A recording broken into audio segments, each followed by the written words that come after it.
This is Shanti, the most happy woman who ever got born. She's accompanying Joseph on the sitar. My affirmation was, I am grateful for fun. Look at me. Look. Clarity. I'm going to get a real close-up of your Joy. eye. Joy? Joy and gratitude? Love. Love and abundance. And abundance. Abundance. Yes. Okay, good. That's right. Good. That's right. And I just loved it. I loved it. All Now right. Evan's in there.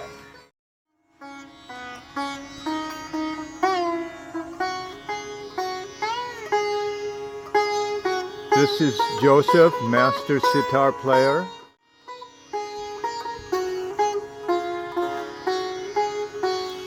And master of groovy pants.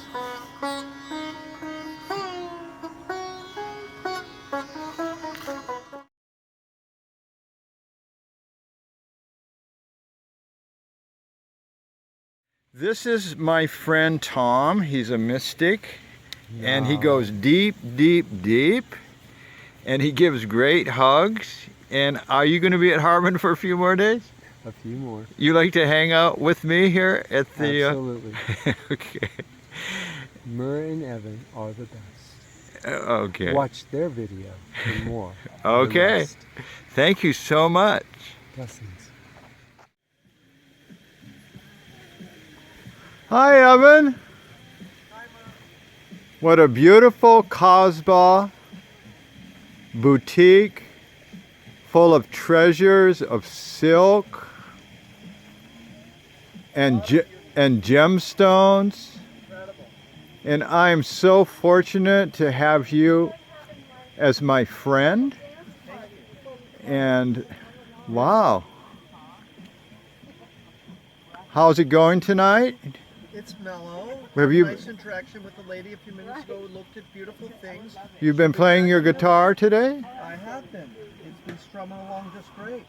Wow. What do you think about having a little dance party on the lawn before we close? Right, go in there, Shanti. Go in there and dance your way in. Dance your way in. Really? Oh, Yeah. Me? Are you sure? Shouldn't it be shalom? Oh yeah. Good. All right. Little glamour to the shoot. Okay. We'll just walk in. Say hi to Evanji.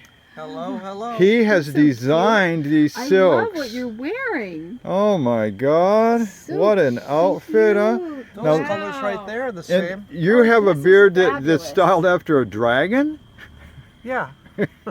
Well, it was modified. That was before, really, but it's still related loosely. Okay. I'm just gonna walk. That was when that was like this then. This is pretty. Whoa! Yeah. Look at that beautiful dress outfit. Ah. Bolero silk Over tops. here, your place looks like A table full of hand-colored silk sarongs. Oh my God! These started out as wedding saris in India. And this gorgeous jacket, pure silk. Vests with hoods, full jackets, Ottoman style robes. Wow, Evan, after vending your beautiful silk art at the Hawaiian market, the most common question is, how do you create the silk art? I select all the fabric according to textures, Okay. colors, and the strength of it, the health of it, making sure that it's a healthy sari, because it is technically it's secondhand. It might, but generally it's only been used at 1 or 2 weddings. Okay. Not all of them are wedding saris. Some Okay. of them are just more ordinary saris. Okay. And they're all different prices from as little as $2 a sari to as much as $100 a sari that I pay. You know, it's depending on the one. Sunny jackets With are actually pearls even laced into it. discounted, which Oh. I get as for $100, $50 to $100 is discount. But originally they're $500, $800 saris. You know, but in Indian rupees. But they're purchased by the wealthier people of India, which there are many, for events that are very important, and they don't wear the same outfit at every event on purpose. So they love beautiful fabric, they love, and they're very sophisticated and have a very long history with silk weaving and everything. So they have high demands, and I buy that material when it's been used at 1 or 2 events and stuff, good quality and everything. So like, after I select fabric, and you know, got it set every meter, I'm testing the weight of it with everything. So I'm actually potentially going to be ripping the sari when I'm doing that, but because I'm How many feet is a wedding sari? 15 feet roughly. When we're picking, I'm picking fabric that has beautiful weaves, beautiful brocade works and stuff, things that I can say, oh, this is luscious, this is beautiful. And then the cool part is, let's say anything that, so the textures will remain, but I can get different color effects and everything. And then anything that is like with, especially, well, let's see if there's any fabric that has metal in it, or synthetic, or or even cotton in it. Let's say for the brocade work, it has a synthetic or a cotton detailing. That will not accept the dye. Oh. And the dye will be accepted by the silk only. So all of a sudden it boings out. The goal is like, okay, they're all different techniques I did, and one of the techniques, which is very okay with the dyes, I'm working with. Okay, I'm using dyes that are for protein, so they will set within the protein of silk, and so that is a consistency that I'm able to put in my technique. Quite often, I might pack 2 or 3 together. Now, there's a secret. Okay, meaning they join with it, they merge, as opposed to paint, which sits on the surface on the top. Dye actually combines chemically with the medium that it is connecting to. Okay, and it needs heat to be set in. And one for the many years we were working at the river flat by a burning ghat. What is a burning ghat? Burning ghat is where people are cremated in India when they die. The family, they go to, usually it's by a river. In the case of Pune, there'll be these burning areas, and people come and they do their, rituals, ceremonial goodbyes. It's heavy for some people. Many people shave their heads for it because it's a release and a grieving process and everything like that. But and those people can watch us, because we were working down below at the by the burning ghat where Osho happened to have been cremated. I could say by coincidence, but it's all coincidence. That's not a coincidence. It's all very small related. But so at that burning ghat, every year we would, for many years, we would clear all the brush, or have people clear all the brush, like tribal people would be paid to clear the brush in one day, and then grass would grow, and it would stay there the entire season, and the cows, and I say the cows, but mostly they were water buffalo cows, would come every day on their journey, and they would graze and keep the grass at the same level. So we'd be working in harmony with the cow. And the cows gave it a really cool nature feel. And we would set up first one big a plastic sheet, which was basically the surface. It would bend and fold the fabric, and in some we would not, and that bended it in all different ways. And you invented this particular way of doing silk art. I wouldn't say exactly invented. All these techniques were done by others. But you mentioned there was a previous trade in silk art, and that you took it and evolved it? I evolved it, and I did some That's things. what I'm suggesting. Yeah, but basically these things all were basically I was observing things that were happening in nature and things that people were doing, and saying, how do I create that? So, and I was doing techniques to make some effects and other effects, and I kept on experimenting with different kinds of effects. So and some of them became particularly satisfying to do, easy to do, and they became things that I specialized in. I've heard the expression splash and dash Yeah. as referring to try to explain. Give us a picture of splash and dash. 15, 16 feet of fabric, about a pitching area that's about 20 feet Okay. of plastic, and then the silk is put Okay. down on top. Now with splash and dash, let's say, okay, one technique was just to, we call it bubble. Okay. Okay, bubble's really cool. It's all laid out, and then I might put 1, 2, 3 pieces on top. Saris have to be wet first. Okay, so first they're Okay. wet, so Okay. they will receive the dye. Okay. Then I have 1, 2, 3 on top. Oh. This is a secret. I don't know. Anyway. Okay. Then I usually put a cover piece on, which would end up getting very brown as time went on. That'd be for really good shirts. Oh. And or not shirts, pants. Really good pants. So I really because I would saturate it, and it absorbed all the colors and was beautiful. But very dark. And the shirt you're wearing is a beautiful creation. Yeah, this is really a great color, And huh?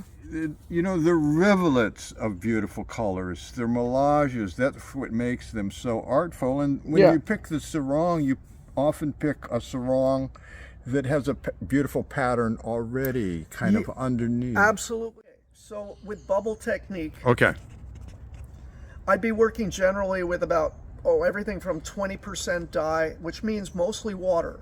And I'm doing watercolor effects, meaning soft layers of color that are going to build on top of each other and create mottled color. And then, as opposed to a solid dunk dye, which I'll get into that later. But the point is, I wasn't doing dunk dyeing for the most part. But if with the black sarongs, I'd send that out to actually a commercial dyer who did solid black and solid colors. But I wasn't making solid dye. I was dye pieces. I was creating vibrations with the colors.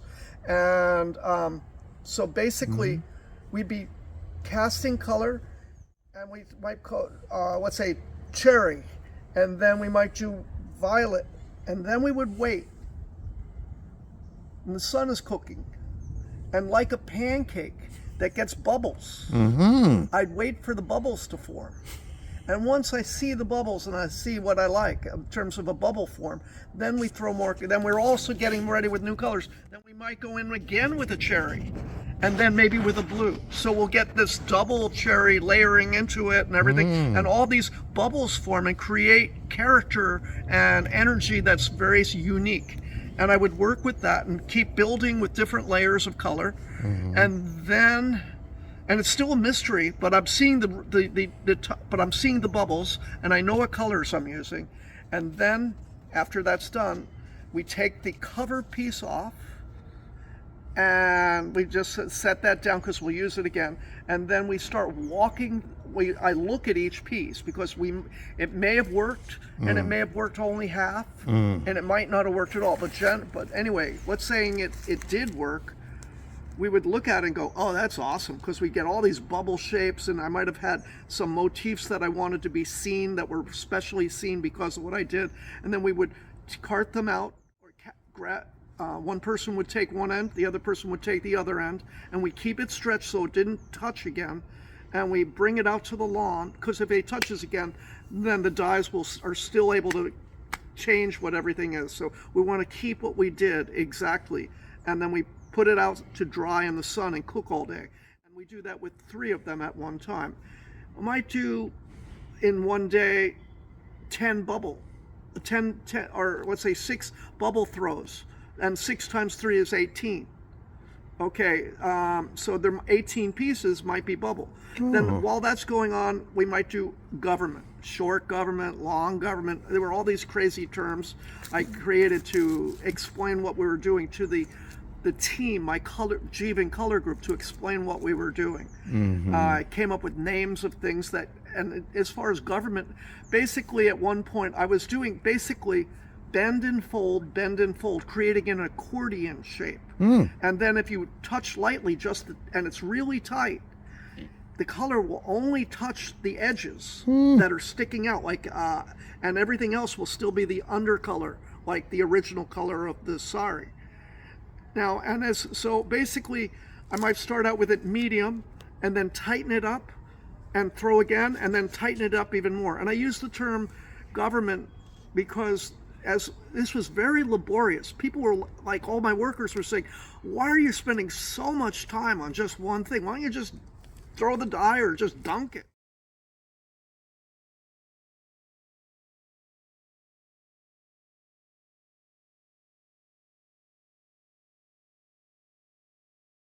Okay. And I would say, because I'm After Effects, and they understood I was an artist. And so basically, I said, this is like government work. They commented, they said they might have inspired at first by saying, this is like government work. They felt like they were getting paid to do silly things that were like, just to be there all day. Okay. And I say, yeah, it's like government work. And sometimes you have tight government, and we got into politics, and sometimes, it's all loosen it up, and, anyway, so anyway, and we'd have long government and short government.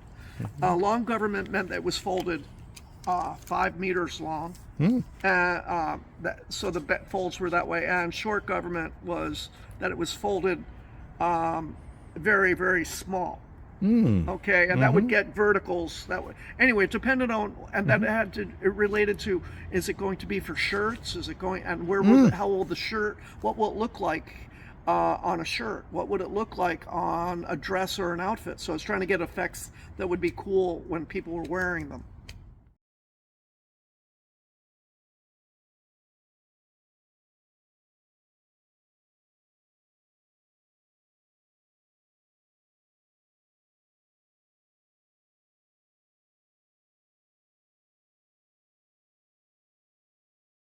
I've never heard such a fantastic description of this art process which you'd evolved over 25 years.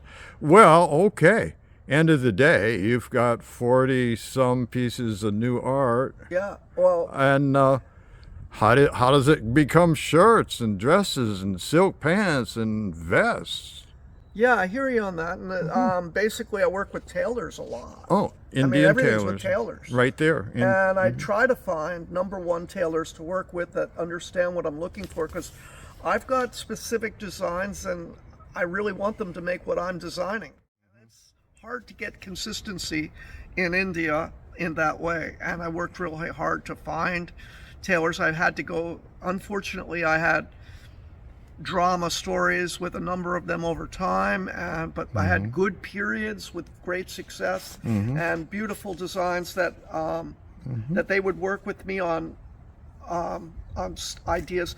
Added to this, I was working in Pune, which was the Osho ashram, and there was a grand swimming pool where people from all over the world would come to relax, and I had all different sizes of people, and those people I could bring the designs. The tailor would make things. Oh, this is way cool. And then I would go to the pool. Yeah. And I'd hang out there anyway. I swam. I loved being at this pool. It's a gorgeous pool. It was black, all black pool. I have a picture of that pool. Okay. It's just so gorgeous. And I have the picture of the pools of recent time, and there's nobody there.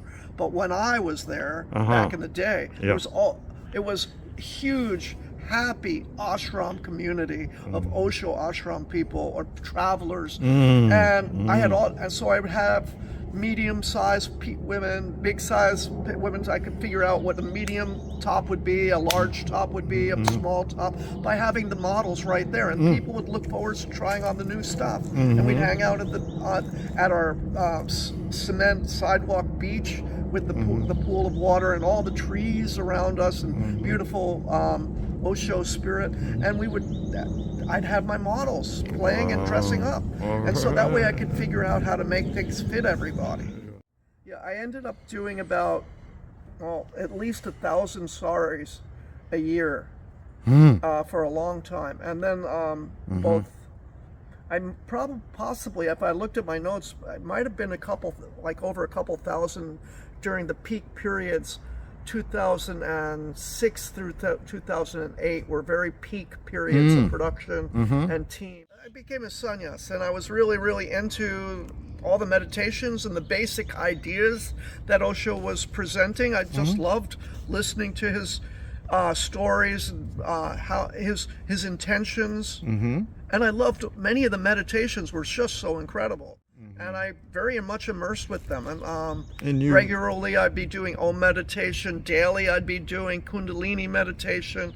Other meditations also. And I love doing workshops there. I said some workshops, groups. We would have dance groups, massage groups, and art groups. I worked with Mira and her painting groups, and I also in 2000 they asked me to teach life drawing there, and I taught life drawing there in 2000 and part of 2001. 2001 they changed their rules and made it stricter. You had to work 44. The teaching would include, and I would get 2 hours of prep time counted, but they wanted 44 hours of committed time for you to be a teacher.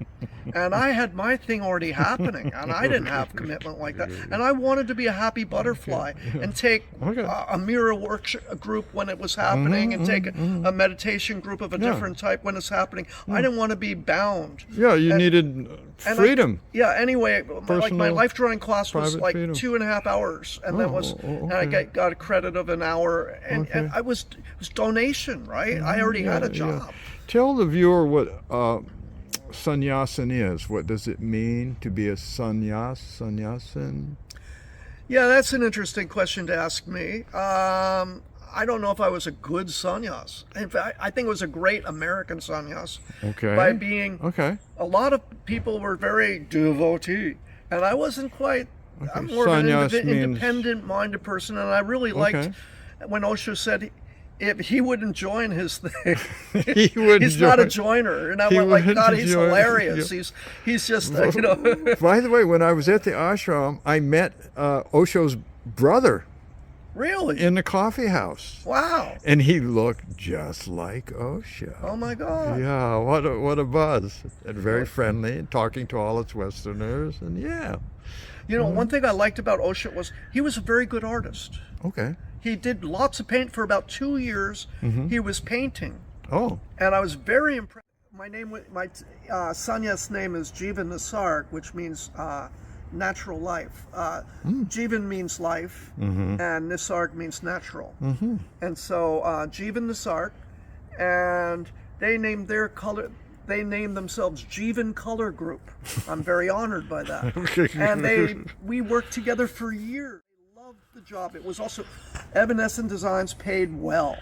It made homes get refrigerators and stoves, and like all of a sudden entered the 20th century really, and later the 21st century. So these were your Splash and Dash team with the ketchup bottles with the beautiful colored dyes inside. Yeah. Splash and Dash. And they became Evan Guild. Yeah, there was. So anyway, it was like they were working. They were a happy team because you kept it fun. And strangely enough, unfortunately, Anil rarely was able to color with us because we found, he had so many things to do, and he was the only person who seemed to know how to wash the silk without damaging it. Oh. Okay, and it's like 40 pieces a day, right? 45 pieces, and someone had to wash each one and then iron each one,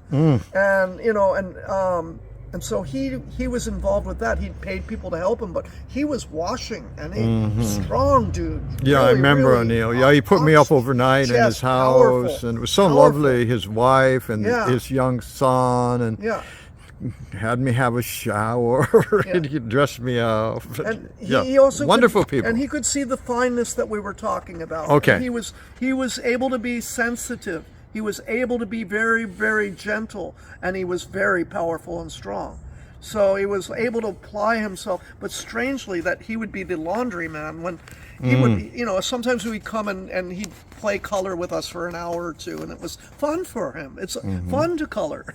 I'm glad I was coloring and not doing the laundry. He was a brave soul.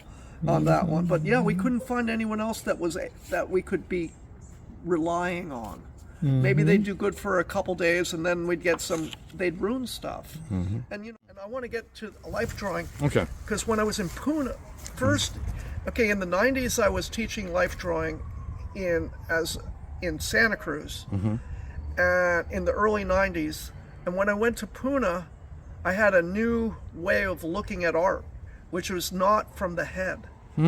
And instead it was much more energetic and spirit related. And so in that case, like, we started out classes with dancing and movement, and went into art, pictorial stuff afterwards, when our energies were already flowing. And you moved very quickly, and you didn't think the same way. It wasn't saying, I have a plan, I have a plan. It was more like, I feel like it's happening. And then you're an observer going, oh wow, that's what I'm doing right now. That's interesting. That's where I am already. So when I came back from teaching and experiencing in Pune, I started teaching with an Osho style of start out with movement, start out with getting beyond the mind, getting to the point of just being present and energy, and getting the energy to be flowing. And so that really affected life drawing really happily. And I made a lot of good drawings in life drawings and stuff. And people love my class. In 2009, I made a pilgrimage from Goa to Pune to personally look at your managers and see how your business ran. And Anil, they dressed me right away. I was so exhausted. It was an overnight bus ride. Right away, they put me in a robe, insisted I, get totally immersed. They were right. I didn't learn about designing clothes by going to school, and that I really didn't get a training in that way. And I really am glad that there is schools for people to learn in that way. I'm an artist that had acquired a master's in painting, and you went was to teaching 2 in the years at the New schools. York Arts. Yeah, I was teaching in Santa Cruz County. I was basically, I wasn't, and then when I went to India, actually, I got to teach there too, and I got to teach at Harbin for a long time, which was really great. For many years at Harbin, I taught life drawing. I became really excellent as a life drawing teacher. You're going to rub your hands together, and then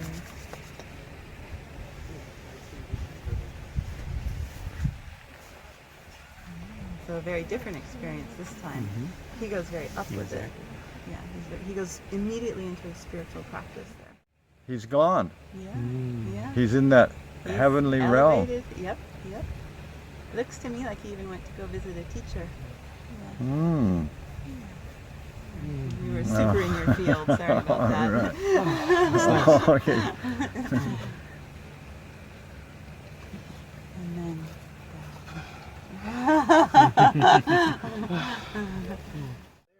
I hear somebody back here, extra large. And that's how over much? here. And those are only $35 for the XX. It's crazy. You're yeah, giving I the know. stuff away, you know that It's a practically. very, very low price. Your It's just- employees cost you quite a bit, do they? Especially one. From a Tibetan gong master. Whoa. All right. And the way you move it around. All right, hold the bowl still just for a second. I'm going to get a close-up of that. Look at the metalwork in that. Oh, wow. All right. This is Evanescent Design, September 1st, 2015. Life is good. Whoa, he's now making the bell sing. Hear it? Hear that hum. Let's get a little.